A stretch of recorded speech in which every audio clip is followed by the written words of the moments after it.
And we are live. What up, y'all? Y'all know what it is, man. It's your hometown hero, the real Adam Coleman, with a special guest, a true friend of mine, man. My man, I'm about to mess it up again. I'm about to mess up your name again, man. Justin Mitchell. Hey, man, it's all good. What up, man? What's good? What's good? What's good? So this dude, I wanted to call you Premises. I'm saying that because I heard the stutter in the, yeah, right. So for cats who don't know, man, I think most people probably know. I used to do gospel hip hop, CHH, back in the day or whatever.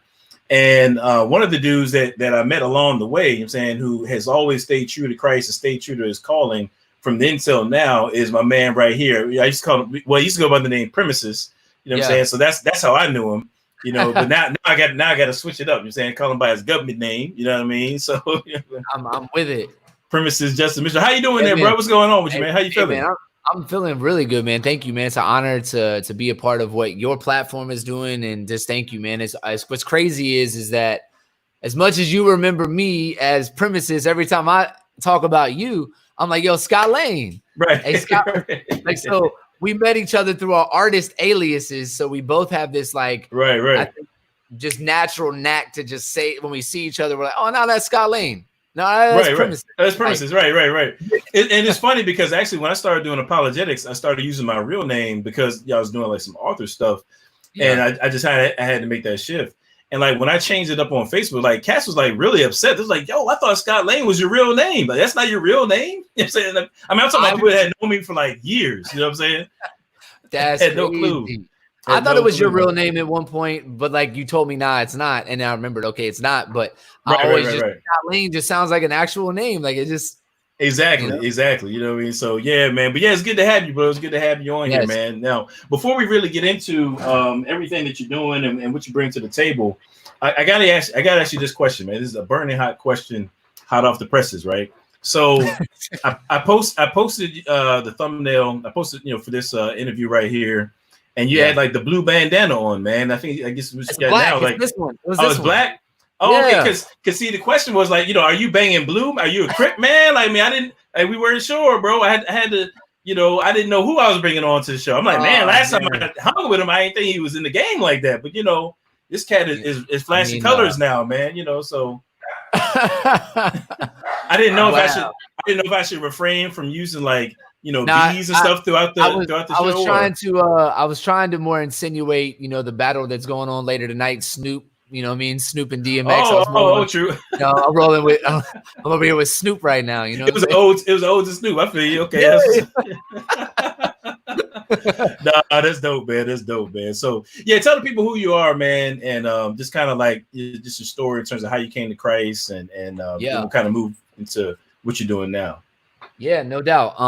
Well, first of all, my name is Justin, aka. I guess, and some people that may be tuning in now, some people know me now as Go Power Up. That's my channel that I'm running on Twitch and doing gaming and all that kind of stuff.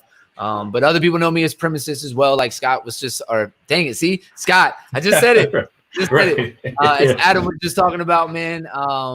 But yeah, part of my story, man, I didn't like try to be as brief as possible because I know our time is limited. But how my story and coming to Jesus was and coming to faith, I guess, is it's quite unique, I guess, because I didn't grow up in a church home. I didn't grow up with any church structure or anybody, praying over me, reading me Bible stories. None of that. I don't remember anything ever happening in my life with Jesus even being mentioned until I was in like 7th or 8th grade. That was like the first time I even heard of who Jesus was and heard the gospel. And even then I didn't understand it.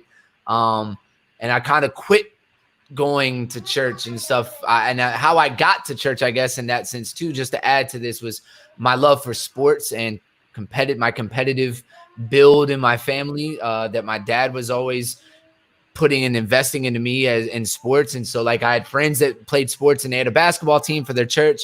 So they were like, yo, like, we want you to come play. So I came and played. And then I dipped out of that scene. And just because I just saw a lot of hypocrisy from the youth group that I was a part of, and was like, why is it on one Sunday we're talking this, and then during the week it's like, yo, where's the party at, and how many girls we slaying, and blah blah blah. And I'm just like, this don't make no sense. Like I thought 1 minute we're talking to this dude like this. I'm like, this junk is just whack to me. So I dipped out of it. Lo and behold, my senior year, man, I got involved with a relationship with a girl that was a Christian, and she used to always say, like, I think God brought us together for a reason and all this different stuff. And I remember being like, I really don't care about any of that. You just look good to me. And I just wanted you to be quiet and just like, let me just look at you. So right. But I wasn't saved. And that comes along with that, I guess. You know what I mean? Yeah. Right. Yeah, man. I was just, like, I don't know. So I never really bought into it necessarily, but I went to church with her a couple times, and then we never worked out. We never dated or anything. And then eventually, like, I mean, she said even after we broke up, like, I still feel like God like used something in that and whatever. And I'm like, oh, I don't know. And then lo and behold, man, like my life just started to change slowly but surely through a friend. And he invited me to come hang out. And I tried to specifically show like why I don't go to church to this guy. I was like, because he invited me to go to this spot. And I was like, he's like, just come as you are, man. Just do whatever. Because the church I'd originally went to was like an old Southern Baptist church. And it was very, I had to wear, yeah. Like I had to wear, and it was an all white church too. That was just like stuck up and, on some stuff. And, but at this, and I say that, but at the same time, man, like, I don't mean that in a bad way per se. I guess I kind of do, but I kind of don't, because I'm like, It is what it is. Yeah. But because I don't know if anybody's going to watch this later and be like, yo, I remember when I went to that church, you trying to call me? Like, I don't know. I just don't know who's going to watch this video. Right. Well, it's out there now, man. You insulted the whole congregation, bro. Hey, man, it is what it is, man. Right. But I don't know. I went to this church specifically to show my friend why I'm not a Christian, why I don't want to go, and why I don't want to be here. But I went because I loved my friend. I thought he was a good dude, and we were boys. So I showed up, and he told me to come as I was. So I'm in hip hop. I'm doing what I do, and I show up wearing, back then it was like the early 2000s. So I'm wearing the most ratchet looking, baggiest XXL, you know what I mean? Like package I got, rocking a bandana on, super slim shadied out, looking stupid. And, you know what I mean? And I remember being there, and I felt like, man, people probably are judging me right now. And when I left, as I was about to leave, this older white lady came up to me, and she hugged me and was just like, yo, like she was just like, it's so good to see a fresh young face in here, and we're so glad, like, hope to see you again. And, but she just talked to me and treated me like a normal person. And I remember being like, I just turned from that and told my homeboy, I was just like, yo, like, why is she not afraid of me? Like, I feel like she should be like, oh, look at this guy. Like, that's what I expected, because that's kind of what I came from. And so that was the only other church I knew. And so she might have been one of them church heat packers. You know what I'm saying? It's like, bring her gat with her at all times, man. I mean, you never know. She might be like, look, I ain't scared of you. You should be scared of me. You know what I mean? It might be one of them joints, Facts, man. Facts. I don't know. Right. She may have had something in there. I don't know. She had a big purse, man. There you go. There you go, bro. But yeah, man, that was kind of my starting point to just really started rocking my heart and my brain to be like, something's different here. And then that started my search, I guess, on my own to discover like what is happening in this place that's different from the other place I was at. And the more I investigated, the more I was seeking. And obviously, just like, scripture tells us, seek and you'll find. Like, and I just know that as time went on, I found out that there were people that were like me, that looked like me, that talked like me, that were literally trying to live this thing out at a young age. And I remember being like, wow, okay, like this isn't just a Sunday thing. This is something deeper. This is something bigger. And 2006, I was in college, and my raps and stuff were starting to change. My music was starting to change. And I remember right before I went to college, my mom had told me this story about how like that when we first moved here from Baltimore, Maryland, right? We moved from Baltimore, and we were in this trailer park in North Carolina. And I remember my mom telling me that she remembered, she took me out to eat right before I graduated. She said, I've never had a reason to tell you this story up until now. She was just like, but it's just kind of weird seeing you drive 45 minutes as a senior in high school. Like the stuff I was doing as a senior in high school, you're not doing, and your music is starting to change, and you're not. And she's like, I'm watching you drive as a young teen, as a teenager, driving 40 minutes to go to church with a group of guys, like, and Bible studies and stuff. And she's like, when we first moved here, there was you and your brothers, I have a younger brother. We were in, I guess, like a sandbox. And she's like, I was just reading a story by the window, just reading a book. And she's like, and mind you guys, I didn't grow up with anything, scripture, prayer, God, nothing. All right. So then my mom told me that she saw me just playing, and then I stopped. And then I was turned around just talking out of nowhere. And she was like, Justin, what are you doing? And she said, I didn't answer. And she's like, Justin, like, what are you doing? Like, what is going on? And she said, I turned around and was like, Mom, I'm talking to God, and turned around and just kept talking. And then she was like, so she told my dad when he got home from work, because my dad was in construction, and he was like, kids will be kids. Didn't think nothing about it. I was like 5 years old at the time, 6 years old. And so you fast forward time, and then now my mom is seeing my life on its own start to take this like turn. And that was something that stuck with me. And then like a year later, I surrendered my life to the Lord and was like, yo, like, I get it. You've been after me. This is real. Like, you know what I mean? And so, yeah, it was crazy, man. So that's in the fastest way I could explain it. My story. I mean, I've actually never heard that. So that's my first time hearing you say that. I didn't know that. Yeah. Man. As far as like with the, the child and stuff, that's powerful, man. But like you said, God was really, running you down, man. I mean, in His sovereignty, you're saying He was really, seeking you out. And I'm glad that you responded, bro. You know what I'm saying? Because you've done some great things, man. And are doing some great things. So let's talk about that a little bit, man. You mentioned like hip hop a little bit, and you talked about how in college you was rhyming and whatnot. And that's how, obviously, we met, like we spoke about. Right. How did you get into like, gospel hip hop, and how did that kind of, transition into what it is that you're doing now? Crazy enough, man. I mean, I've been a gamer all my life. I've always, the first system I ever got was Super Nintendo, and I got it when I was in that same trailer park that I was talking about a minute ago. Like I was like 5 years old, man, and that was Super Mario World was the first game that but I played games before I even owned one. I played the regular Nintendo at like babysitters' houses and stuff, man. Right. Even what is it? God, why my brain is tripping right now? Atari. I played Atari and stuff, and played the what's the joint where you'd swing? Go over there. It's a little girl. Hey, all right. The camera went out, yo. My camera went out? I don't know what happened to his camera. I'm by myself. Okay. I can still hear you. I'm not really sure. Chat, if you guys can only see me, let me know. Can you hear me? Oh, man. Huh. I think we lost him here, y'all. Okay, I'm back. I don't know what happened. Oh, that was weird, bro. It was weird. Your camera went out, and then mine went out. And I was like, whoa. Yeah, because I can still see you. And I'm about to look at, bring up the live stream to make sure we're still good. Hey, y'all, hit me up in the chat and let me know if y'all can still see us both. Somebody, let's see. Okay, cool blazes. They can hear us both. Okay, that was weird. Sorry about that. I don't know what happened, honestly. That was super weird. But I mean, they can see us though. I'm looking at the live stream right now. Okay. Well, yeah.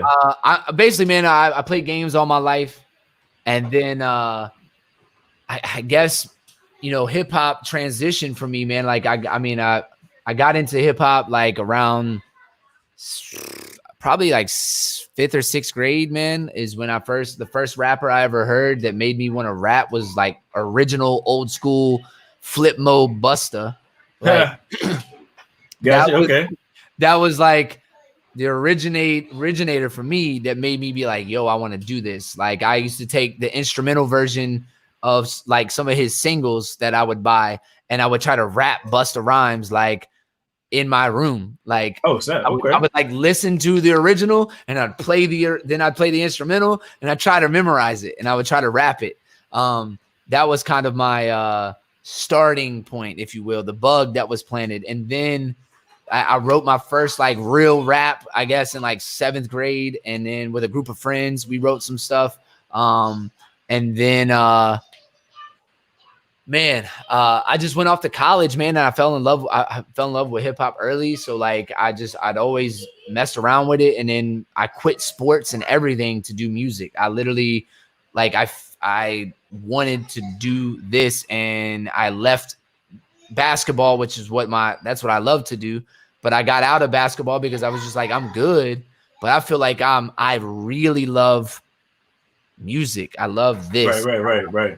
I love writing this is like therapy for me, man. Like, and it felt good to just release and say what I needed to say. And at the time, obviously I wasn't a believer at the time. So a lot of my stuff was just different here and there stuff. Right. Got you. So I guess my transition though, like coming out of like college, because in college I went to school out here in Raleigh, North Carolina, and out here at this school that I went to, because I was going to go to Full Sail, but I didn't go to Full Sail because of the fact that I didn't want to be in school for 4.5 years for music. I was like, I don't want to do that. Like, I want to be hands-on. Teach me what I need to know. Don't teach me English and math and all this other mess. Like, let me just be in the studio, learn Pro Tools, learn what I need to do. Right. But doing that, the curriculum was digital audio and design. So I ended up doing design work too.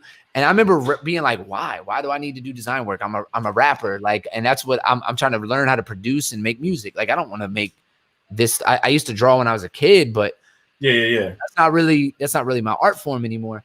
And lo and behold, man, all of that, obviously at this point, I see the purpose of it. And even as I became an artist, like, I see the purpose whenever I was doing music full time. Like, there was a point where I realized, like, I did have to make a lot of my own artwork. I had to make a lot of my own designs, and I had it comes in handy. It does, and I didn't realize that. And so it played a pivotal role in that. And I say, like, long story short, man, I transitioned once I made the decision to go into streaming. I'd already had this microphone.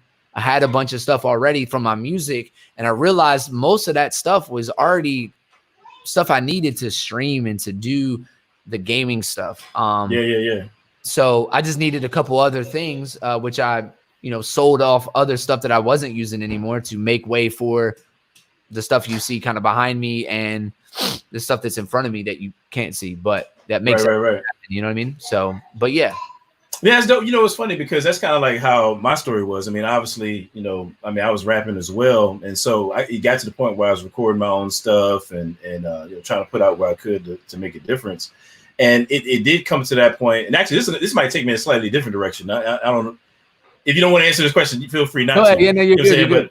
But I know for me, like, it came to a point because listen, when I say I loved hip hop, I mean, I loved rapping. Yeah. Like, I mean, I like being on stage for me, staying like pulling all nighters, writing rhymes, like that. That was it for me. You know what I'm saying? Yeah.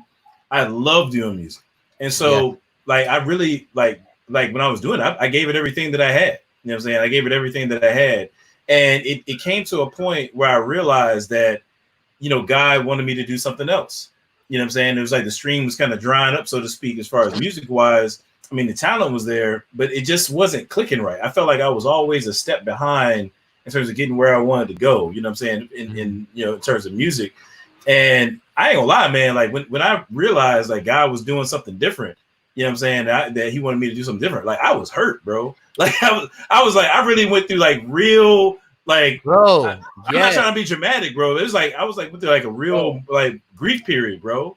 I mean, did you feel that? Like, everything you just said, like I told my wife when we first got married, like 2 years into our marriage or like a year into our marriage, I remember telling her, I said, look, there's going to come a time when I'm not going to rap anymore and I'm going to have to put the mic down. And when that day happens, I was like, you're going to have to be there for me because it is going to crush me. Yeah. Because I sacrificed everything that I loved to do this. And I was like, that's like, I love sports and I loved it, but I was like, music was what I wanted to do. I was like, before I met you, music was my girlfriend. Right. I mean, it's real though. I mean, like honestly, like throughout my whole 20s, it kept me out of trouble, man. Like, I mean, rather than going to the clubs or doing this and the third, I was writing rhymes to go perform at churches. I'm saying I was at somebody's church like just about every other week or every week, You know what I'm saying? Yeah. At one point, doing something related to Christian hip hop. You know what I mean? Yeah. And so it really, God uses to keep me. Yeah. And so I said it to say that I think a lot of people who are in our position, like, I can name people right now that and I know who were in those same circles that weren't able to make that shift from doing music into doing something else, that's, productive and kingdom oriented. You know what I mean? Yeah. So like that shift that you were able to make, I mean, a lot of people haven't been able to do that. And they kind of like, they weren't able to find their way. But like you, I had this, equipment and stuff from when I was recording. And when I decided to do the podcast, I was like, shoot, I basically have just about everything I need. I might need a piece here or there, but I pretty much have everything I need. Let me go ahead and do this thing with, recording this podcast. Yep. And it was off and running after that. You know what I mean? That's dope. And so, so like, how has that been? Well, actually, first of all, talk about, what did you transition into? I mean, like now you're using game streaming, like you're doing that, full time, and you're using it as an opportunity to reach people. Like, what does that look like? How did you find yourself in it? And what does that look like? Man, well, first of all, man, before I answer that, I want to say this too, is that to piggyback off what you just said, I think that one of the things hard for me too is that like performing and stuff, all that stuff was big, and the hurt of letting go of music and saying I'm not trying to pursue a rap dream anymore or a career anymore as a rapper and as an MC. I feel like, man, like one of the hardest parts for me was, especially as a believer, right? My heart has always been, since the moment God like wrecked my life and I surrendered my life to God, has always been people oriented. And people who know me know, like I fight hard because I love hard, man. Like I love hard and I wear my heart on my sleeve. I'm sensitive dude in a lot of ways, man. Cause like I just am, man. That's just who God created me to be and how I am and how I'm wired, bro. But what I'll say is like when I would do shows and see how crowds and people, like, cause I've, by the grace of God, been able to do events and things that I feel like a lot of people in where I'm from in little old small town North Carolina have thought I would never be able to do. And we're like, you won't ever get to that point. People laughed at me when I chose to do music. My coach looked at me when I said I quit. I'm not playing this sport anymore. I just made the team my sophomore year. I was like, yo, I'm not playing it. I'm not playing ball anymore. And he was like, why? And I was like, I just don't want to. And he's like, what do you want? You want to rap? Is that what you're going to do? Because he knew I rapped. Because I would be rapping. Yeah. I'd be rapping on the bus with everybody. And he'd be like, are you going to rap? Is that what you're trying to do? You're going to be a rapper? And he laughed at me. And the rest of the coaches and some of the other people in there kind of giggled about it. And I was like, actually, yeah, that's what I want to do. And they're like, okay, you walk out that door, you're not coming back on the team. Just know that. And I was like, all right, I'm out. Walked out, never looked back, and just focused, man. And so like I worked on my craft. And so like seeing my music be something that I would write in my room and in a closet. And then I go onto a stage in front of a couple 50 people. Started out small, and then sometimes it would stay small, and there'd be shows where I'm in front of a couple hundred or 1,000 people. And then you got this moment where you're like, yo, like, hold up. Like somebody comes up to you with cuts in their arm and they're like, yo, I used to cut myself. And bro, what you just rapped helped me. And I told my pastor when I was struggling with this, I was like, he'd seen me like weep, bro. Like I'm talking hurt stuff. Like, I'm sure you've been through that where it's like, God, like this is hard, bro. Yeah. But when you know what I'm saying? You get messages of people saying your music is something God has used to help them. Right. It's hard because you don't want to let that go because you feel like, man, how can I still impact? But see, that's the thing, though, and that's what I was about to say, because and I feel like, I mean, I know this is off topic, but I mean, we go back, so it's kind of hard not to just vibe with you on that. So I think we understand that in the gospel hip hop arena, and I'll just make this quick. I think that there was, and maybe still is, this mentality that unless you're like on the craze level, or unless you're like a multi-regional artist, an international artist, that you're not making an impact. You know what I'm saying? Right. But I mean, we're talking about two dudes right here who I mean, I never obviously never made it to the level of Lecrae. I mean, I was able to do some out of state stuff or whatever. You know what I'm saying? Like we never got to that level, but at the same time, you know, we've both experienced, you know what I'm saying, like you said, you know, writing in your room or whatever. Next thing you know, you find yourself on the stage for however many, it might be 10 people. You know what I mean? And then you might get an email a year later, like, yo, man, I was about to kill myself. And then I went out to see you, da da da da da. And I mean, like, you know, having a real like boots on the ground impact. And I think that one of the most unfortunate things about the era that we came along, you know, doing gospel hip hop is that there were so many people focused on the shiny lights that we forgot that, yo, we're doing real ministry right here, right now. Like this is not something that's to be looked down upon. Like, you know, you don't have to have 50,000 people rocking your material in order for you to be exactly where God wants you to be, touching exactly who he wants you to touch. And that's valuable, B. And so, I mean, I feel you. I've had people like hit me up like, man, like, you know, I had a song that comes to mind where I was talking about mental health. I'm saying it was coming from like my own story. And people, you know, was like, yo, man, I've never heard anybody talk about them before. That helped me to make it through this and make it through that. Like, that's real, man. And so, so like you said, to give that up, to be like, all right, well, I'm not doing that. That's not a part of my life now, to where it's not only what you do, it's become a part of who you are. You know what I'm saying? Yeah. That's hard, man. I mean, and the thing is like, I mean, I still rap, even on my streams. Like, I still rap and I'm still an MC. Right. I still have the desire every once in a while. Like, I feel you. Yeah. You know what I mean? Like, and I think that's same thing with you. I'm sure there's moments where you're like, man, you know, I feel like writing a couple rhymes down, doing whatever. You know what I mean? Right. And I have, you know, and I love hip hop is a part of who I am, right? Like it's ingrained in just my makeup at this point because I've been so immersed in the culture of that and being like wrapped up in what music was for me. And so like I think yeah, man, like so I mean it's something I'm not pursuing to like to that level anymore. Like I'm not trying to put out music under like branding and marketing it and doing all that and like because I've done all that. I've done the music video, done all that, and I'm like, I did the things I wanted to do to for the most part, but like at the same time, like I dropped it because of personal reasons I was going through with, you know, like family and my daughter being born with like an underdeveloped digestive tract and all this stuff, and my family needed me, and I had to turn shows and pretty big shows down because I felt I needed to do what was the right thing to do, which is I need to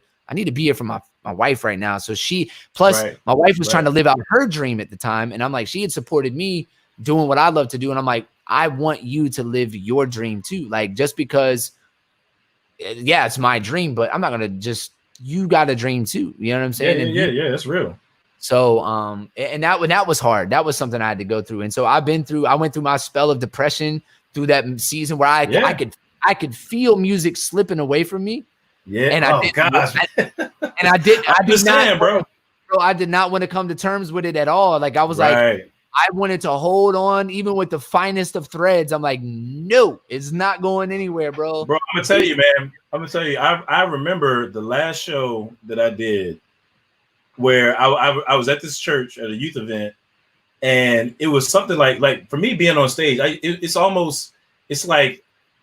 hard to describe to people who've never experienced it. But to be an MC, like where everybody's on the same page with you, rocking with you, you know what I'm saying, on the song, like it's the vibe is crazy. You know what I'm saying? The adrenaline rush is real, bro. Oh man, it's real, bro. It's real. You feel like you can fly sometimes. You know what I mean? Yeah. So I was at this show, and it almost was like I remember looking out at the crowd, and it just wasn't there. I was like, it's just not here anymore. You know what I mean? And I was like literally in the middle of my set, and I said, you know, this is it.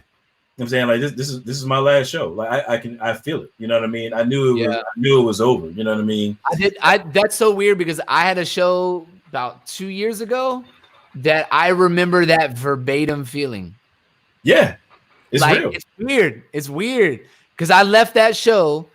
And I remember and it was one of, do you remember TJ Wallace? Yeah. So it was his church that he was doing stuff at, and he had me come down for this big conference they were doing. And I rocked it. It was fun. We smashed it, had a blast. But I felt after my last song, I remember I was playing, I think I went out on Finish Line. Finish Line is my last, like, oh, that's wild. That was like my first, that was like my last song I put out anyway. Wow. And Under Premises, anyways, that was my last song I put out. And so like I remember getting off stage and then walking out to my car later when I was getting ready to leave, and I told him, I was like, yo, I think this. He's like, yo, you want to come back next year for this, bro? They loved it. I was like, I mean, I don't know, man. I just don't know if how many more of these are left in me right now, dog. Like, I just don't know. Like, I've been feeling the slip away for a minute.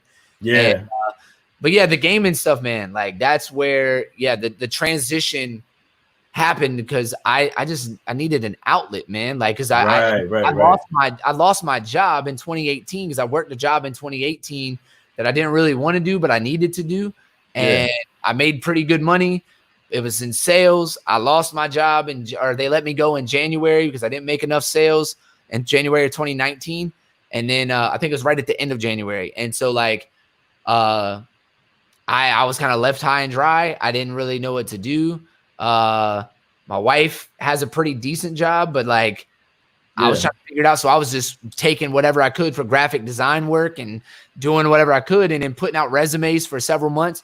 Wasn't getting nothing back, but I wanted to do something that I love to do. And I was like, I need a career that I love to do. I don't want to do something that I hate doing and then come home angry or bitter and whatever. Like I would rather be broke. Yeah. And to go do that and then come home and then take it out on my family because I'm not living the dream that I live in the light. You know what I'm saying? Like, Real. I think that happens. I think that happens, man. People get into jobs that they despise, and then, you know, especially men, and then we come home and we're just upset and bitter and tired because everybody else gets to do what they want, and then the only thing the only thing I have left is football and my lazy Sundays, and that's it. That's all I got. It's like right. That's it. I mean, but I think everything that you're saying, like what's underneath that is purpose. You know what I'm saying? Like, I think that when you have a thirst for doing what it is that you're meant to do, then you don't want to settle for anything less than that. You know what I'm saying? Like, we have all been created for a reason. You know what I'm saying? Like, we've all been created to function in a certain way and to do certain things. And I think when you're out of step with that, then you can't possibly be fulfilled. So you can't possibly be fulfilled and at peace with yourself if you're out of step with the things that God created you for. You see what I'm saying? Yeah. And that's kind of how I felt. Like I was in limbo between, like when I laid the mic down, you know, I couldn't find anything that gave me that buzz of staying up all night and writing rhymes.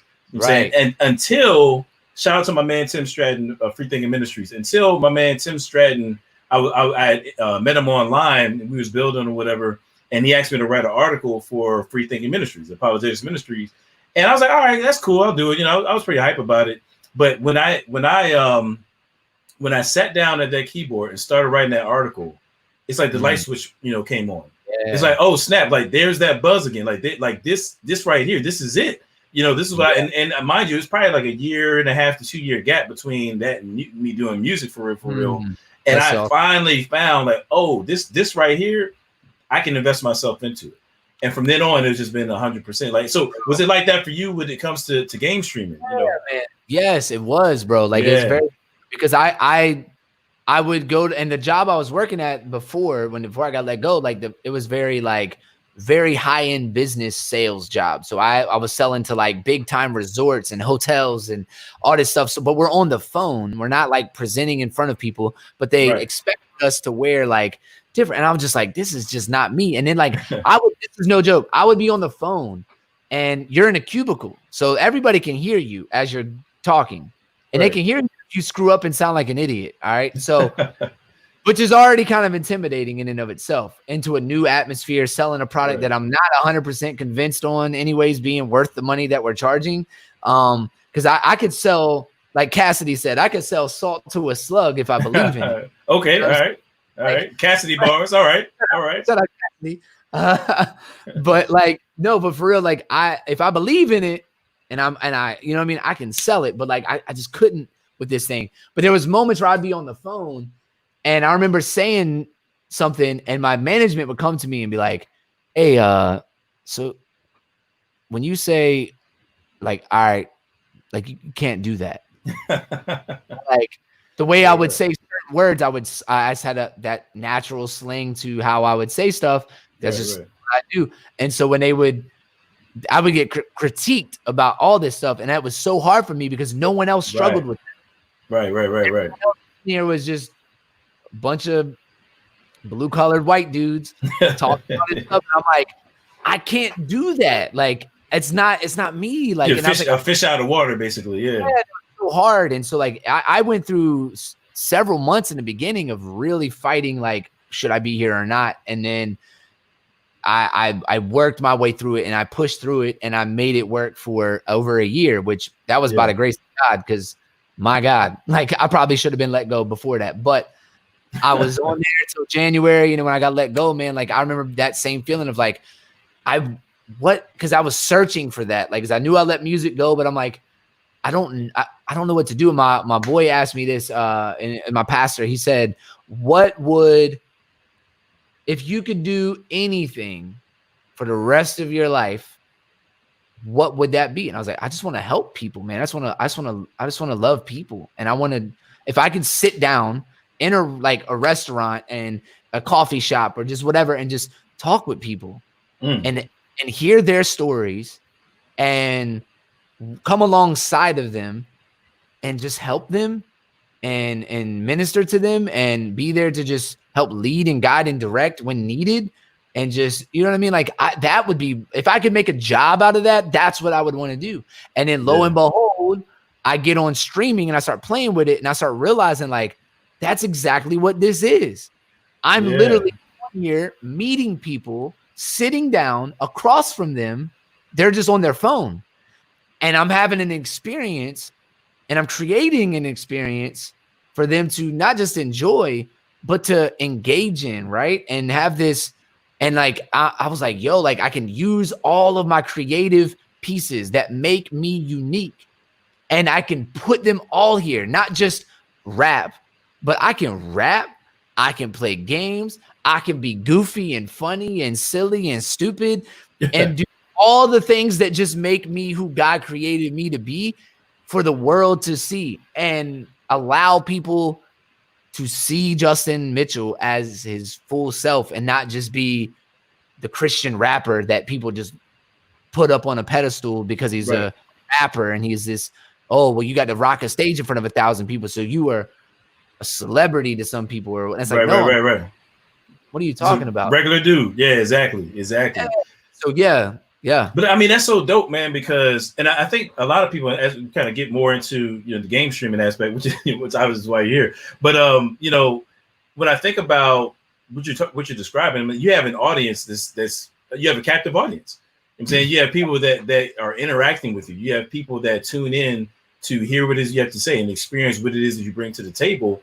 And really, the way I see it is, now I understand that, from my understanding, there is some sort of a game streaming community, but for the most part, that's the gamer community is untapped in terms of people out there reaching them with the gospel. And I don't think people understand, like, in the same way that you have a hip hop community, and you have like maybe a country music community and an apologetics community, there's a gamer community, right? And I mean, in that community, and maybe you could talk about it as well, but I mean, I know just from being a part of it, there is this undertone to where, just like any other community, there's an antichrist undertone. I'm saying there are elements of it rather that aren't about Christ. You know what I'm saying? And so, like, can you talk about that, like, about that gamer community? What are some aspects of that gamer culture that you're able to maybe engage and really reach people? I mean, I've only been doing, so just for those who are watching and listening to this, man, like, I've only been doing streaming for a little over a year now, and I started doing it full time, like giving it full time energy, because before, when I first started, I was only doing like very minimal stuff, and I was only applying like 12 hours a week on it and just dabbling in it. But then when my wife and I decided, like, I was about to take an IT job, but I would have to go through a lot of training, and then they were talking about, like, I'd be gone for like months at a time, and then coming home sometimes, or like a month I'd be gone, come back for about a month or two, go back and do all this stuff, and I'd just make good money, maybe pretty good money. But my wife was like, look, like, I don't think you should take this job. She's like, I think you should do streaming. And I'm like, you want me to give up what in the next year we could probably be making pretty good money you want me to do this, knowing that this isn't going to make us a lot. You're 100% cool with that? Wow. She was like, yeah, like because she's like, I know how much passion you have for that, and I see it, and I know that that is what you're meant to do. Like, 1,000%. And I was just like, all right, say less. And so I just, I just went in and I gave everything I had. But like in that, I've discovered, I say that to preface the fact that I'm still learning the streaming gaming community, right? Like, I've been in the gaming community as a gamer and being online as a gamer. And then even back in the day, like I've been to tournaments for like shooters and stuff. I've played Gears of War was my game that I would go and compete in college. I went to some tournaments then, and I went to tournaments like other times on my own. Like I would show up and I've won a couple GameStop events and stuff like that. So like I'm you know what I'm saying? Like not to flex, but flex all you want, bro. I see you, dog. I see you, dog. You're not playing around out here, man. You're not playing around out here. Yeah. Even last year, I got put on an esports team that's local out here in North Carolina for Gears of War. Like I was on a Gears of War 5 team, and we that life. Yeah, man, I was going in, and so like that's. But I say like getting into the streaming community, the gaming community, like I know that there's a sense of, I guess for the most part, it's this all-inclusive. That's like I think a lot of the people within the gaming community they're just a lot of seeking, man. You can tell they're searching for something. Yeah. But it's like a lot of people are just, this is where we find our this is my safe haven, is to play a game. Escape. Yeah, it's my escape. My escape is to get on the controller and get on the headset, and just, this is my friends that are living in my headset and online, and we play together. But we don't really know each other. We talk a little bit, but we don't really talk about each other's real life. We don't talk about real stuff.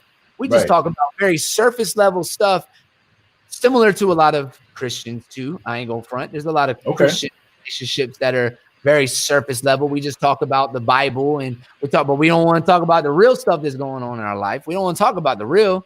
Like people want to do that. And so that's real. Yeah. I think that in the gaming community, I know that this is an escape where most people, this is where we just go to just escape, man. And so like I've created what I do is what I feel called to do, man, and is to open up a safe place where people can talk and be themselves just like me, and be like, hey, like it doesn't matter what you believe, it doesn't matter what your worldview is, it doesn't matter where you're at, maybe with your faith, maybe you are a believer, but you're welcome in this space to have a conversation, and let's talk about real stuff that matters. Because here's what people will hear me say this on my streams all the time. If you come in on my streams, you will hear this all the time. And this is what I say. I say, when the headsets come off, when the Xboxes and the PlayStations and the computers power down, there is a real life that each one of us live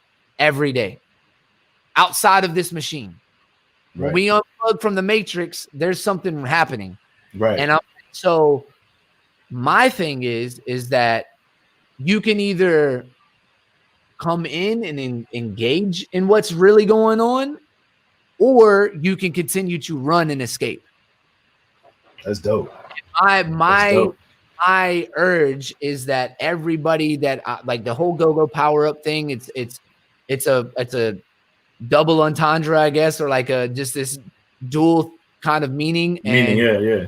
So like some of y'all know, like when I was doing music, I had a Green Ranger EP. I loved Power Rangers growing up, and I made this EP themed around the Green Ranger, and it kind of took off and it did pretty well. And that was one of the bigger ones that put me in a different place because it was so different. And it put me in a different place.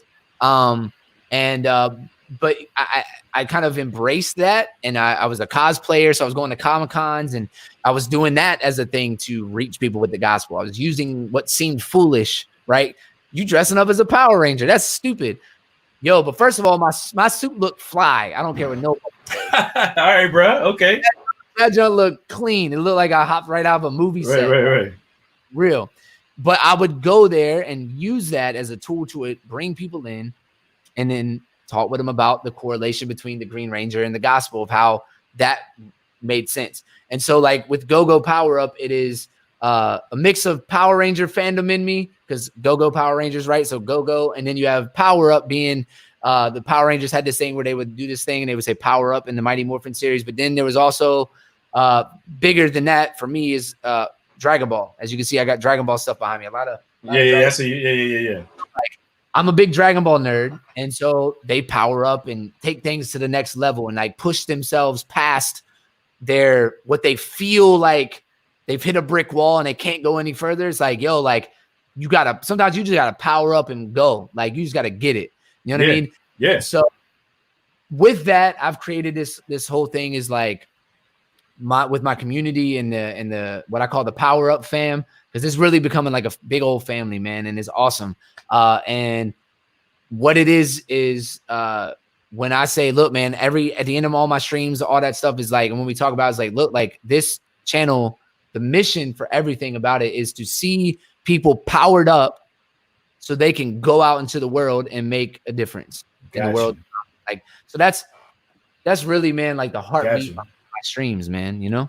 That's dope, man. That's dope. And I want people to really understand. And because here's the thing, when I started Tru-ID, I recognized that there was a particular group that I was trying to reach out to. There's a group of people that needed the gospel, that needed the biblical worldview because they weren't interacting or coming in contact with it in a way that it could be transformational. They needed to hear the biblical worldview applied to, what it is that they're going through and so forth. And so I gave it everything I had, but I recognized that I can't reach every community like that. And there's people that God has placed in different communities. Now, the first time I realized that gamer culture is like really its own culture, its own thing. Actually, I'm actually going to be kind of dating myself here a little bit. My first real job, I'm gonna tell you how real of a gamer I am. My first real job was at a video arcade, bro. Namco Video Arcade. I'm talking about back in like 97, 98, something like that. You know what I'm saying? When you would have to take real quarters and put them in a real bro. We're not talking about tokens. You know what I'm saying? I'm talking about Right.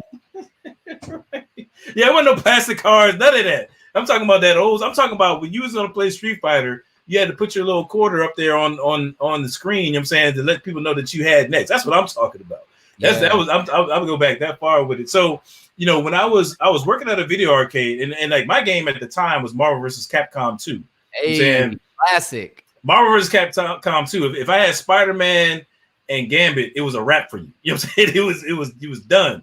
Then anyway, so working at a video arcade, Tekken also, I was getting into Tekken, and I would notice that there would be dudes who were like a beast, you know what I'm saying, at a particular game. Right. And I would know them from other arcades because there was no arcade in the area that I didn't frequent. You know what I'm saying? I was at all. You know what I'm saying? So I would know that, okay, well, he normally plays over here. But then I would start seeing them flocking to the same arcade, and dudes who didn't really know each other before. Next thing you know, you're talking about, oh yeah, man, we hung out at da-da-da-da, we hung out here, we hung out there. Yeah. And so like based on playing the same game, they've now formed a bond and a friendship that goes past, you know what I'm saying, just gaming. You know what I'm saying? And so I would notice they had similar interests, and they were into the anime and things of that nature. So there was this whole culture really around gaming. It was my first time like really seeing it. I'm saying because when you're just sitting at home at the crib playing the game, you don't necessarily see that. But now with everything how it is being online, that culture is online now. You know what I'm saying? Like those same dudes who would be at the arcade before and connecting, you know what I'm saying, whenever they could, now they have access right through, the computer, right through the console, as it were. And so that's where you see it. And then on the flip side of that, games now, it's not like it was like you talked about, like, how you played Nintendo back in the day and stuff like that. Like back in the day, games were just games. You know what I'm saying? Now, or maybe I just couldn't pick up on it, but now you actually see game developers putting their worldview into the video games. You know what I'm saying? I think, for example, like Assassin's Creed, for example. You know what I'm saying? If you play Assassin's Creed long enough, you'll actually pick up on some kind of anti-God, anti-Christian sentiments. You know what I'm saying? Like, you know what I'm saying, you'll see him say certain things in the dialogue to where it's not just gaming anymore. I mean, you really see people's worldview coming across. I'll never forget. I was playing Metal Gear Solid a couple years ago. This is back when I had my PS3, and there was this whole monologue from one of the characters where they're talking about God doesn't exist and all this kind of stuff. And it's like, he said, yo, this is a video game. I just want to shoot somebody on the game or something. Like what is this right now? You know what I mean? But like, good, yeah. Yeah. So anyway, my whole point is that people put their ideologies into these video games now. And so this community of people are being exposed to different ideologies, right? And may not have a counterbalance. So I'm saying, like, these people may not necessarily be the kind of folks who are thinking through these things, obviously from a biblical worldview. And yet here they are. Here's this community, you know what I'm saying? And so by you doing what you do, creating a space where people can come and talk about these kind of things is just phenomenal, because this might be their only opportunity to really engage somebody, who's got a biblical worldview, is really trying to live that out, and is talking about real stuff. I'm saying. Mm-hmm. So, with that said, Matt, if you're cool, I want to play a clip real quick from one of the talk sessions that you had, one of your, what you call the Power Hour, I think, right? It's the Power Hour? Right. Mm-hmm. So actually, well, first tell people, what is the Power Hour, and then I'll play a clip. Yeah. So the Power Hour is something I came up with back middle of last year, about a year ago, and was like, you know what, how can I, because I was like, God, like, how can I continue to, what can I do creatively to use my platform to really engage people with real conversations, and not just other than just the chatting screen where, like, I'm not playing a game, but I'm just chatting, like, and just talking to, which I do that all the time. Like, I love those parts. I love more than the gaming parts of streaming. I love to just sit and just talk with my viewership, with the people who come in and visit my channel out of nowhere and be like, hey, like, I'm just watching. And then somebody slaps a follow because they just feel the vibes, and there's like, oh, like, this seems like a real chill environment. Like, this guy seems cool. Like, okay, cool. Let's stick around and see what's happening in here. And so, like, yeah, man, like, I wrestled with, like, what I wanted to do because of Go Power Up. I was like, okay, well, why don't we take an hour of intentional time every week where, before we get into any gameplay, we're going to try and talk about a topic, and just be like, okay, this is the topic we're going to talk about. I mean, we've talked about everything from, and I wanted it to be topics that aren't just like easy topics, because I'm a passionate person that is like, I love to talk about deep, thought out, real things, and things that I feel matter a lot of times are the deep things, because most people don't want to touch the deep stuff. Some people don't want to go down they don't want to jump into the deep end of the pool. They would rather stay in the kiddie pool. And I'm like, I want to take y'all a little bit inch by inch into the deeper end. You know what I mean? Now, is there a deeper end that exists that I think sometimes people go to that are too far out? I think so. Probably, yeah, probably.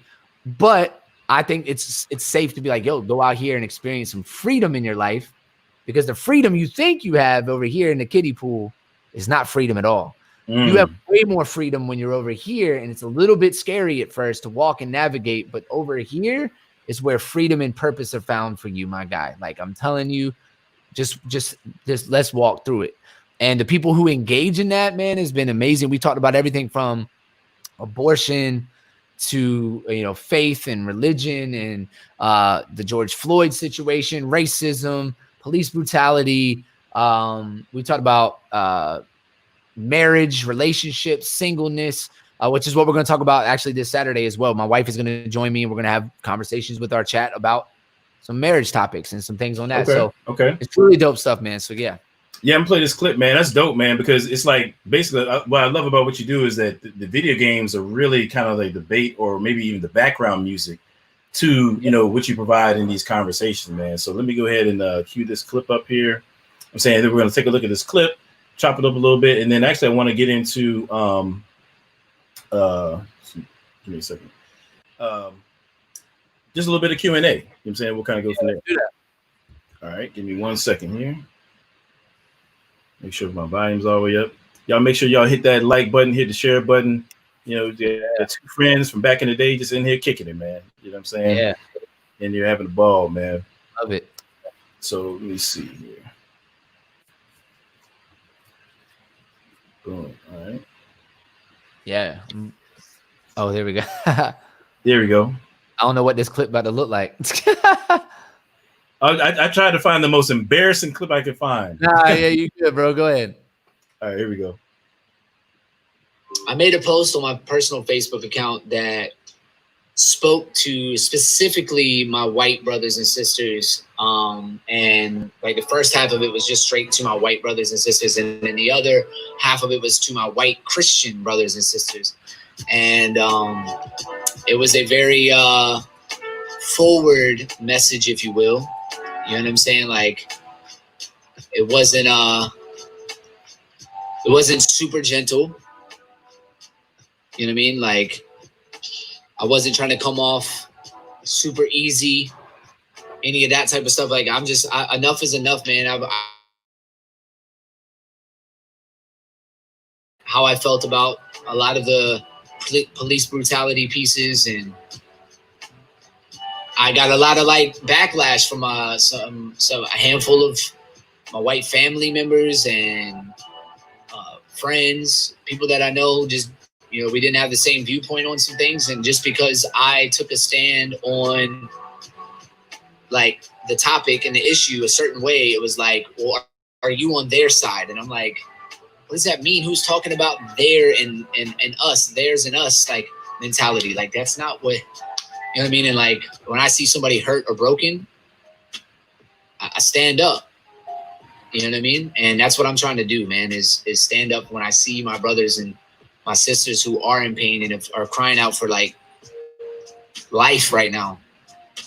I'd be a fool to sit by and just be like, your pain is not real. And it's, there's no reason to try and hear it. I just had actually my 8-year-old, right? She just turned 8 in March. And we actually, after I got off my video chat, me and my wife sat down with my 8-year-old and we actually had a conversation with her. And it was just like, hey, listen, like we talked about like your like people that like that, like do you notice anything different like with your friends, like from school and this, that, and the third? Like, do you notice any differences with some of your friends? Like, what are things that you notice about them? And she's like, some people have brown eyes, some people have blue eyes, some people have this, some people have that. And she's like, some people, have dark skin, some people have, brown skin, this, that, whatever. And we're like, yeah. And she was like, so basically, long story short, man, I was just like, I told her that, we obviously being faith-based family, like we look at this and we say, well, we know God made these things what? She's like, beautiful. And I'm like, right. Like, so, and she's like, they're perfect the way they are. I'm like, right. Their skin and who they are. And as a person, like the way they look, God made them, right? Like as a kid, they're beautiful in their skin and their uniqueness. And I'm like, but I was like, I want you to know that there are some people that because they have darker skin, there are going to be people that are going to say things to people with darker skin than you and darker skin than me and darker skin than some of your other friends. Because they have darker skin, they're going to get made fun of, or somebody's going to say something about it that's rude and disrespectful and not nice. And we just want you to know that when they do that, like, and she's like, why would they do that? That's wrong. And I'm like, I know. And we're like, but we want you to know, like, that when that happens, to stand up for people. Don't follow along. Don't play with the like, as soon as you hear it or see it, even if it's your best friend, even if the best friend looks like you, whatever, you guys, like, you know that she's a white girl and she's your friend and you guys are talking and there's this, dark skinned person next to you that's a part of your kind of circle of friends, but kind of not. And the person is saying jokes or saying things that aren't nice to this person and pokes fun at their skin. Like, it says something about it that's kind of just out of whack. Don't follow that joke. Don't do it just to follow along. Be a leader and stand up for it, even if it's your friend. Do not ever follow that. Man, that's some realist of real talk right there, bro.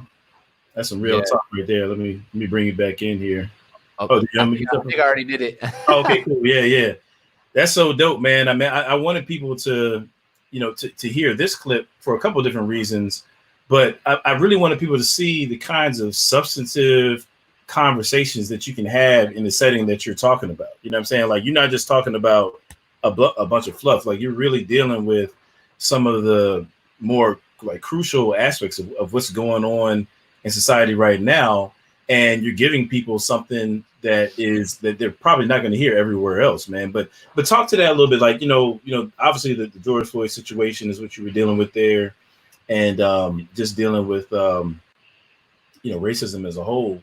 Like, talk a little bit about what compelled you to really touch on that topic. I mean, because it's like I said, man, I wear my heart on my sleeve, and I'm passionate about it. And the thing is I could get up there, I could just pop on a video game and try to stream. But if I do that, because I wear my heart on my sleeve like that, my community and just viewership, they're gonna be like, hey man, you seem off. Like, what's going on? But because because my heart is on my sleeve, and I'm hurt for my friends and people who I'm close to, who I know are hurting as well.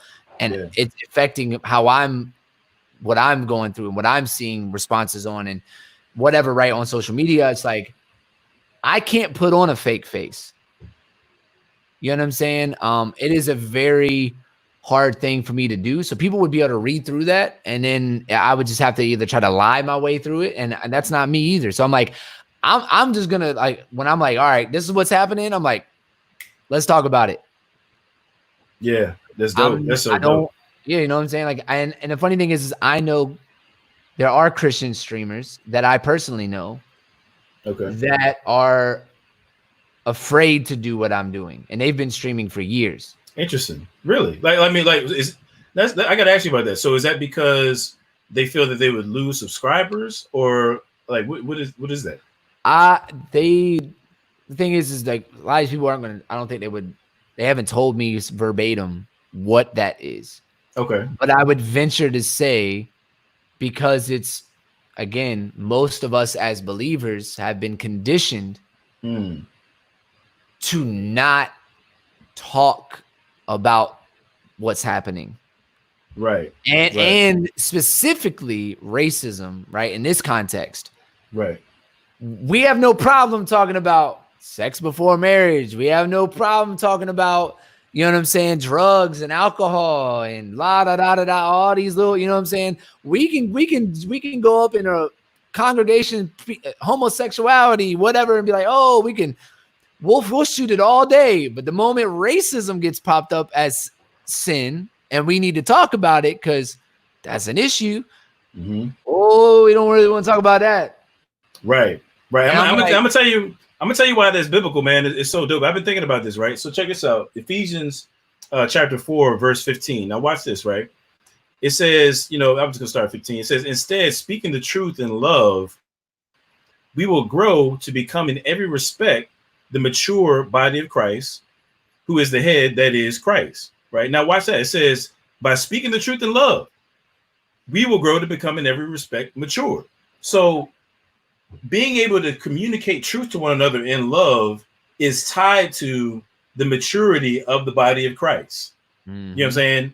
In order for us to collectively mature as we ought to mature as the community of the disciples of Christ, an aspect of that, something that brings that about, is our communicating truth to one another in love. But to your point, I think what's happening right now, and actually, I was actually going to do a whole show on this, and I still might, but I think what's happening is, because racism, and so forth is such a taboo topic that people don't really want to touch with a 10-foot pole, we don't talk about it. And so therefore, amongst believers, we are immature with respect to addressing that issue. You know what I'm saying? Like, the body of Christ, in terms, I'm not even talking about dealing with the world. I'm just talking about how we engage one another. You know what I'm saying? We are not able to approach these things in a mature fashion. In a fashion that bears fruit, because we are so afraid of telling the truth to one another in love, or just for whatever reason refuse to do so. And I love what you were saying, because I played that clip for a reason, because you're talking about speaking to your daughter about racism and prejudice and so forth, and it brought me back immediately to the first time that I was called the N-word was when I was in third grade. Wow. And I was in third grade. And it's wild, bro. I'm saying, another kid got mad at me for something and called me the N-word, and I didn't know what it meant. You know what I'm saying? So I had to go back home, and I'm like, Ma, somebody got mad at me and they called me this, that, and the third. I didn't know what it meant. And she had to sit me down and explain to me what that word means. and she had to explain racism to her child who's in third grade, man. You know what I'm saying? Like, imagine how difficult that has to be. You know what I'm saying? And it just really, it was just so wild because the story you were talking about, like basically, coming against that kind of thing was the opposite of what I experienced. Wow. You know, but I wish that the parent of that child had, the right mentality about race or whatever. Because I mean, you don't get that come on, man, third grade. I mean, you don't have a bunch of third graders walking around with this wealth of knowledge about racism and the history of this country to where they come up with that on their own. It probably comes from their parents or somebody in their immediate family. So Facts.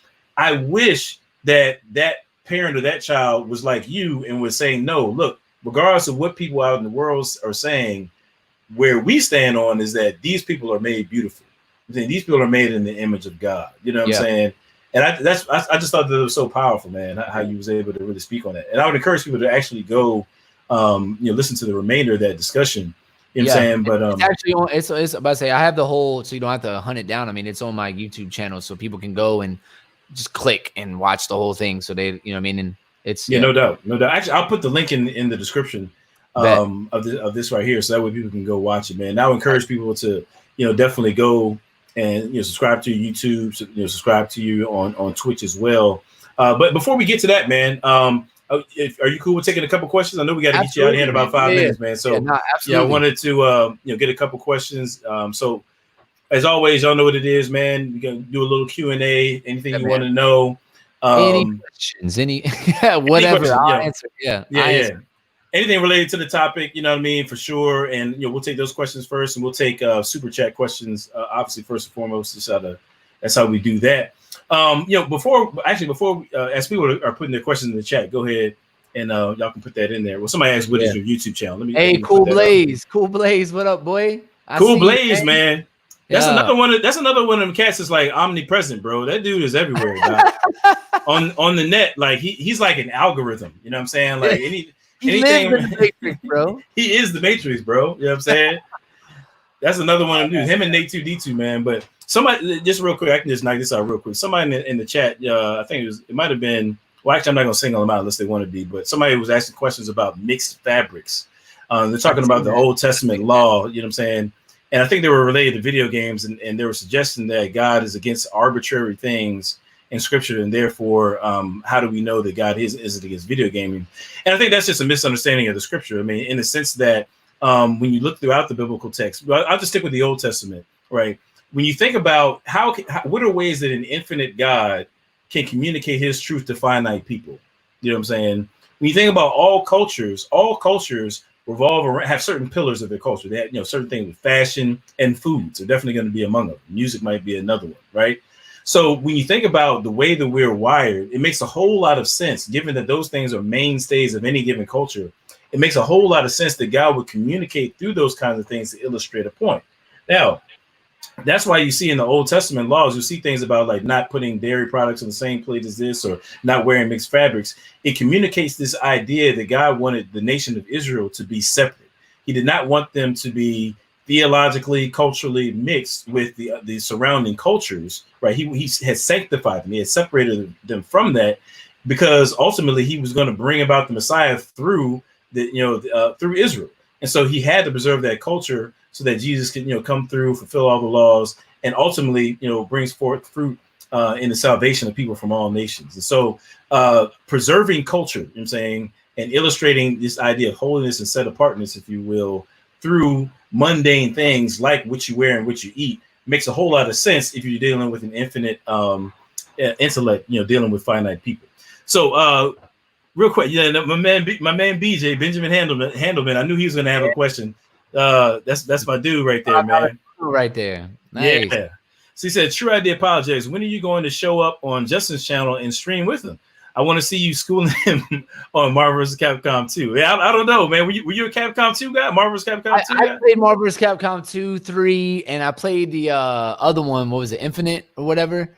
I played that one a little bit, but I didn't like the last one. It was kind of doo-doo. It really wasn't my thing. But it didn't have that vintage feel. No, I didn't, man. It didn't. Yeah. Marvel vs. Capcom 3 was good though. But I'm always down to rock some games with Scott, man, or Mr. Adam Coleman. Yeah, no, either way, it's cool, man. They know what's up. You know what I mean? I seen a question earlier, man. I was like, yo, I want to answer that. Was when you mentioned hip hop feeling like a girlfriend, several rappers have made songs about hip hop with this personification. Do y'all have a favorite hip hop song that does this? Cool Blaze asked that. And so I wanted to answer that and say, yes, I do, because I wrote a song that's called Music Was My Friend. Right. And my favorite one is the one I wrote, like, because the verse vividly explains exactly how I felt. Now, if I had to talk about an external artist outside of myself, because I think that's what you're ultimately asking. I don't know, man. I don't know what verse I would, or what song I would gravitate to that personifies hip hop. I guess I don't know. I think the most one that not as a woman though was probably Lupe's hip hop Saved My Life. I think I think that song correlated a lot with me whenever I would play that song on repeat, because I was like, yo, that's me, bro. Hard. Yeah, that's true. Yeah, that's hard. Yeah.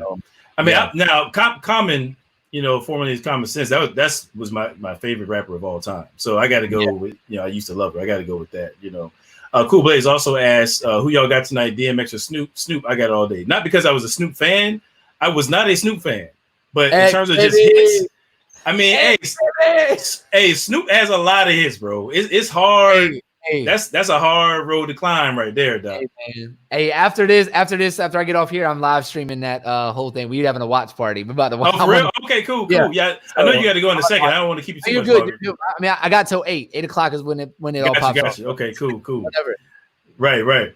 So, Beatrice Wells, another one of our faithful supporters, man. Appreciate you, Beatrice Wells. She says, my 10-year-old son wants to start a YouTube channel focused on gaming. I've been hesitant because of potential dangers, predators, etc. Interesting. Any advice? That's a great question. Yeah, I would say for your 10-year-old son, I have an 8-year-old daughter, and I've let her stream some on my channel. But when I do, I'm usually right there beside her the entire time. And I will tell you, there was a time when so she was streaming a kids game, Roblox. Roblox is like a big kids game. Well, for the most part, there's some things you gotta be careful about. But anyway, she was playing this game that she likes to play, and I was sitting down with her. And the stream, I could see the chat, and she would read the chat sometimes to try and talk with people. But I would sit with her, and then some people just joined in out of nowhere and started dropping like F-bombs and saying weird stuff. And I was like, yo. And like, thankfully, I have mods, which are people who modifying my channel. So as soon as that popped up, they were able to block and get people out and all that kind of stuff. And you can also set up I would say set up your mods to have filters to where if somebody does use profanity, it will get insta blocked. It will get any words. You can type them out yourself. The words you want to be completely blocked out, you can literally list them, and you can set it up for your channel, and you can literally have them just blocked, so nothing like that gets through. But I would say for a 10-year-old, like, if you're gonna let them stream, be present with them. I wouldn't let a 10-year-old go by themselves on stream. Yeah. That's no doubt. Now I got a couple cats in here, man. I got my man Cool Blaze in here talking smack about this Tekken. I got my man Noted Distinction up in here talking this smack on this Tekken. Y'all don't want to see me on Tekken. I'm saying this straight up right now, dog. I'm trying to tell you, like, if anything, you might want to catch me now because I'm a little bit rusty. You know how like in Pokemon or something like that, like you have the Pokemon will get like in its final form. I'm like a step below my final form. I'm not in my final form yet. So you're not Charizard, you're Charmeleon. You're in the middle. Yeah, there you go. Yeah, exactly. I'm right there in the middle. You know what I'm saying? I'm right there in the middle. Like, listen, I'm trying to tell y'all, your boy was nice at Tekken 7. Matter of fact, where the Jane at, man? Hold up. I don't have my jet plate. I'll send me y'all email. I'll show y'all some of my footage. Because actually, so matter of fact, this might be a good time to talk about it. So your boy Scott Lane, aka Adam Coleman, I'm launching my own Twitch channel. You know what I'm saying? I've already got it locked away. I will be game streaming probably on Saturday nights on Twitch and also on YouTube. I'm going to be basically hosting a kind of gamer / apologetics Q&A night. You know what I'm saying? Because like y'all know how it is, man. I'm constantly putting out content, during the week, whether it be a lot of history and a lot of philosophy. And so I'm trying to balance it out, man. So I'm not burning the count at both ends. I got to have some way to relax.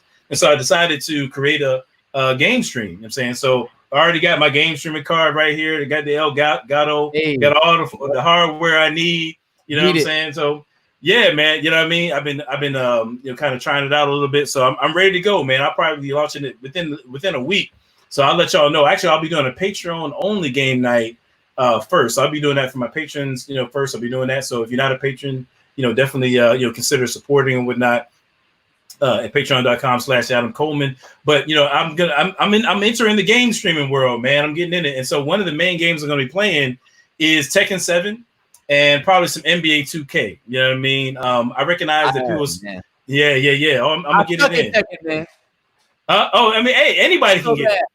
All I'm gonna say is if you see me and Brian Fury together, you just turn the console off. That's what I'm trying to tell you. If Adam Coleman selects Brian Fury, just turn the console off because it's a wrap. It's a wrap. You know what I'm saying? So anyway, I'm being funny, but I'm gonna be launching my Twitch channel. Y'all stay tuned for that. It's gonna be within a week. There's a couple kinks I got to work out, but I'll be launching that within about a week or so. I'll be doing that Patreon only first, so people can check that out. And so I'll be sticking with mostly Tekken 7 and NBA. I'll probably do some Madden at some point. Mostly because I recognize my audience. Everybody has different convictions, so I'll be trying to keep it within a range of what people I think can roll with. I guess some of them probably won't like Tekken, but it is what it is. If you're mad at basketball, I can't help you. If you're mad at basketball, then hey, God bless you. I can't. It is what it is. But yeah, so we're gonna be doing that, man. We're gonna be doing these apologetics hangouts where people can just ask anything, any kind of Q&A, any kind of question you have. We'll be allowing people to ask those, and I mean anything from the Kalam cosmological argument to what's going on in the culture. I'm down for whatever. Yeah, that's dope. I mean? So that's what it is, man. So we gotta let my man go in a second, man. He said Kevlar Provisionist said, "Do y'all know Ruslan, veteran CHH artist, content creator?" Yeah, man. Ruslan is he's good people's, man. I've met him a couple times, and I actually have a song with him in Belief on one of my mixtapes, man, that I put out. So they're good dudes, man. Belief out there killing it, man. That dude's he been on Oprah. I'm like, what is going on? This dude. Oh, was it? That's dope. Yeah, man. Really? How'd that happen? He's killing it on YouTube, man. He has a belief in fatherhood where it's just him and his kids and how he's a stay-at-home dad and all the stuff he does. Whoa, time out. Is that the same? I didn't know that was the same dude. That's Belief. Yeah. That's crazy. I didn't know that it was. All right, so I know about Belief in Fatherhood, that platform. And they have a podcast as well. I for whatever reason I did not realize it was the same dude till you said that. Yeah, man. Yep. Wow. He's killing it, bro. He is killing it, bro. He's really doing this thing, yo. He is, man. He is. I think I seen somebody else say, wait, if this channel launches, that means I can't troll Justin about Adam needing help started anymore. That price been handled, yeah. My favorite video game before coming to Christ was PUBG. What do you think about Christians playing battle royale games? Well, I will say this to you, sir. If Christians aren't supposed to play battle royale games, I'm going to hell because that's about all I play. So yeah, you know what? Actually, that's an interesting question. So I'm not sure how much time I'm gonna spend on it, but one thing I recognize people have different perspectives, different convictions or whatever, and I respect that. Right. When it comes to video games, I do think that they don't I guess exceed your convictions. You know what I'm saying? Like, I mean, you shouldn't do that. I mean, whatever's not a faith is sin for sure. With that being said, I mean, I probably will have a whole discussion on that, maybe like in our first Twitch stream. So I'll just kind of open that question up and let people give their reasons for or against it. And go from there. So, let's take maybe one or two more questions. Or is there anything you wanted to say? Before we get out of here, I'm saying one question I did want to ask. Like, I'm treating you like you're Master Yoda, bro. You know what I'm saying? Like, as an up and coming game streamer like myself, what would you recommend? What's the tricks of the trade, bro? Put me on game.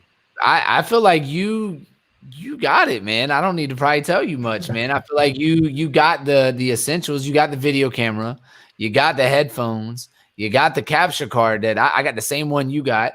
Okay. You know what I'm saying? I don't know, man. I just think just continue being yourself, man, and allow God to continue to lead you and in those things, man. And if you have any, I think the biggest part is just the technological side of it, man, is is learning the techie stuff is the hard part, and learning and not letting that get you frustrated to the point where you give up, I think is the thing. Because it can, when you first start this, there will any and all tech problems that could happen will happen. You know what I'm saying? And when they do, I just encourage you to not give up. If you really want to do this, push through it, continue to search, dig through the interwebs, because I've literally been through, this is like my 4th pair of headphones I had to get, because I had to figure out how can I hear the game sounds from my Xbox and my console, because I'm mainly a console streamer. I don't play any PC games. I do all console. So I'm like, how do I hear my PlayStation or Xbox or my Nintendo Switch, the sounds from the game, and how do I chat with people that I'm playing with, and how do I hear the sounds that go on in my streams? Because when somebody follows me, a cool little alert will pop up, and I have sound effects and all those kinds of things. And I have like a cool soundboard, so like I'll play cool sounds when things happen in game, like whatever. So I'm like, I want to hear everything that my stream is hearing, so I can do what I do. And so like doing that, bro, like I've been through the hoops to try to figure out what works best, and I finally feel like I've figured it out, like to get my setup the way that I need it, so it can work effectively for what I do to the highest of its potential, almost. Like, got you. There are levels that can go beyond this, but that's going to cost me more money, and I don't have that yet. So right. I mean, so yeah, I mean, actually, I haven't figured that part out yet. I'm gonna have to hit you up on that, like how to hear the game stream and just hear everything I need to hear. I haven't figured that part out yet. I mean, so that's definitely important. Mm-hmm. I'm glad I asked that question. Mental note. Yeah, you know what I'm saying. But so I think we got one more question. We'll go and get on out of here, man. So somebody asked this question: how about getting addicted to the game? You know what I'm saying? Forgetting the mission of sharing the word. You know, I get. Well, I'm not sure how to frame that second part, but yes, how about getting addicted to the game? I know I was addicted to video games. I could talk about that, but yeah, go ahead. Yeah, no, what I was going to say was I think I understand what he's asking. I think like when you're playing a stream, you're so in this that you don't maybe get into the conversation. Maybe that's what he's asking. Yeah.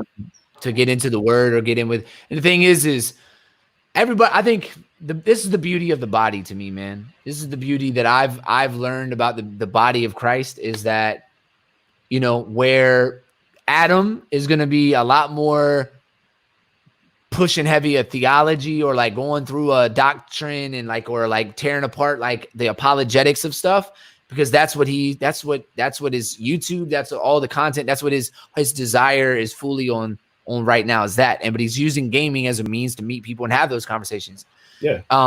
For me, I'm like, look, like I just want to be myself, and while I'm being myself and while I'm enjoying games that I enjoy, I'm going to meet people that are struggling and doing things, or just but as they play, as they do, you know, Call of Duty, that's like with a big one that we play, like most of the time we play Call of Duty right now.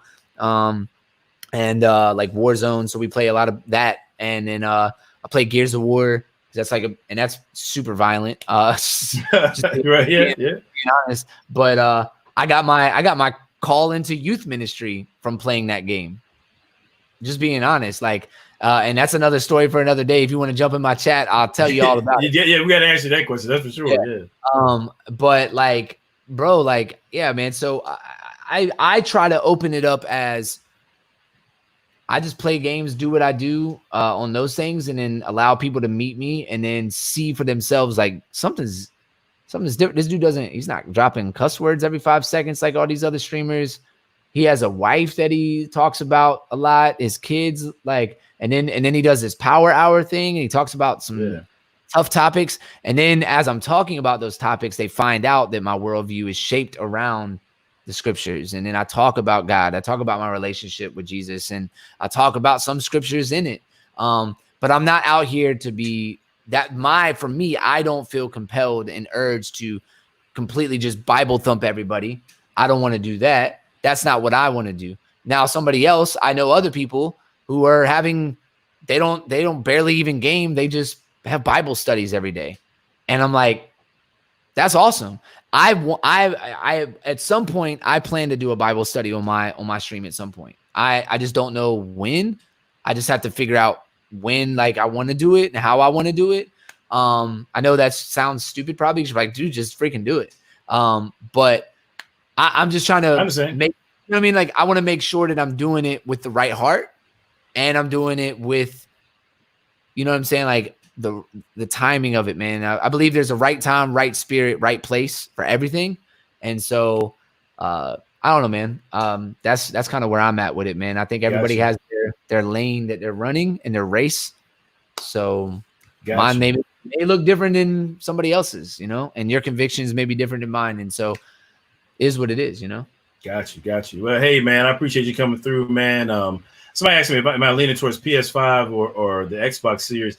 I'm leaning PS5, man. I mean, it's kind of killing me right now that I can't hit up that. I know you're Xbox guy. I mean, I got to. I mean, it is what it is, man. Like, you know, some of their exclusives I think are a lot better in terms of my preferences.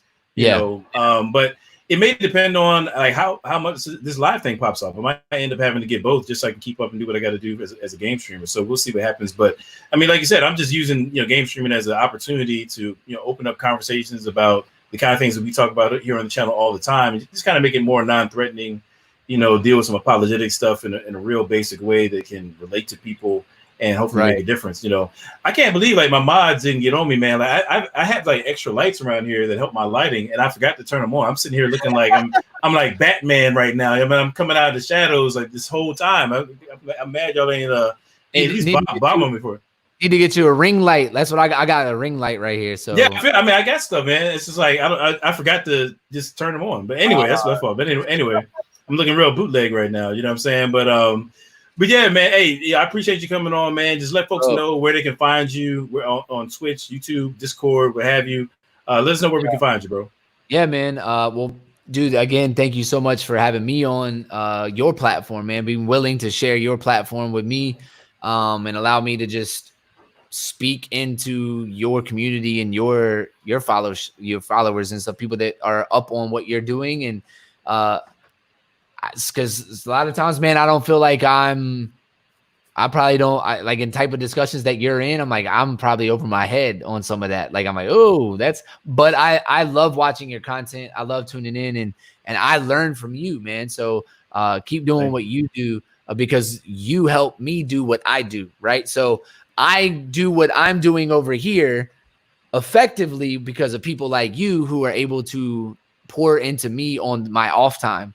While I'm working on stuff, I'm listening to the Adam Colemans. I'm listening, you know what I'm saying, to the Ravi Zachariases. I'm listening to other pastors and people as I'm just working away at the behind the scenes stuff. I'm trying to find things to help me go into my space and make a difference. So I need you to keep doing what you do so I can do what I do. You know what I'm saying? Nate G2 was bombing me for the mic. I had some technical difficulties right before I jumped in, so I was just showing him that I do have a mic, you know. You know what I'm saying? But I didn't mean to cut you off, man. Yeah, no, you're good. I was just saying thank you, man, again, for just letting me be on here. And I just wanted to let you know that and say, if y'all want to follow me, hit me up on twitch.tv/GoGoPowerUp. It's all one word, GoGoPowerUp. Twitch.tv/GoGoPowerUp. That's my channel. I'm going to be on here actually in about 30 minutes. I usually don't stream on Wednesdays, but we're going to be on there tonight doing the since I'm a hip hop head, and I was just like, yo, like I have a lot of people who love hip hop. Cool Blazes, one of them. We did a thing a couple weeks ago where we talked about the greatest hip hop diss records of all time. And we talked about them and listened to some of them. And then afterwards, because it's the power hour, like, how do I encourage people in this? It was like, does music influence us in a positive or negative direction? Does it actually do anything to us when we listen to it? Right? Can it do anything to us? And so we had those, like, so we listened to a bunch of like diss records and we're all like, yeah. And I'm like, so does music, you think? And so everybody was just like, oh man, you just dropped the bomb on us after all that. So right. Yeah, dope. That's dope. But yeah, man. So we'll be on there in about 30 minutes. But yeah, follow me on twitch.tv/GoGoPowerUp. I'm on social media, everything. GoGoPowerUp. Find me. I would love to meet you. Love to talk more with you. If you want to talk with me, I'll be on there. My wife gets on there from time to time, and so we just have fun, man. And it's all, again, man, it's about powering yourself up, powering up those around you, and going into the world to make a difference. That's the mission and vision of what I do, man. Amen, man. You know, y'all know what it is, man. Thank you, brother. You know, once again for coming through. Thank you for helping me out, giving me all the technical stuff that I need, the know-how to launch my channel. Y'all be on the lookout.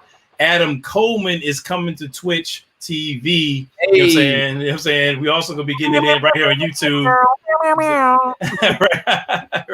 I'm gonna be dual streaming between Twitch and YouTube, man. So y'all see what it is, man. You know, so come out to the game night, you know, let people know about it, man. You're answering apologetics questions while we game, bro. Just, you know, y'all know I love pizza, so I might just have like a different type of pizza every show or something like that. That might be my thing, man. Gain like mad weight, you know what I'm saying? But yo, love y'all, man. I appreciate all the mods. Thank you for the mods, you know what I'm saying, who came through and you know, looked out and everything. Thank you for everybody tuned in. Everybody stuck with us the whole way through. Love you guys. Y'all know what it is, man. Love God, love people, and take care of the things that God blesses you with, man. Yes, sir.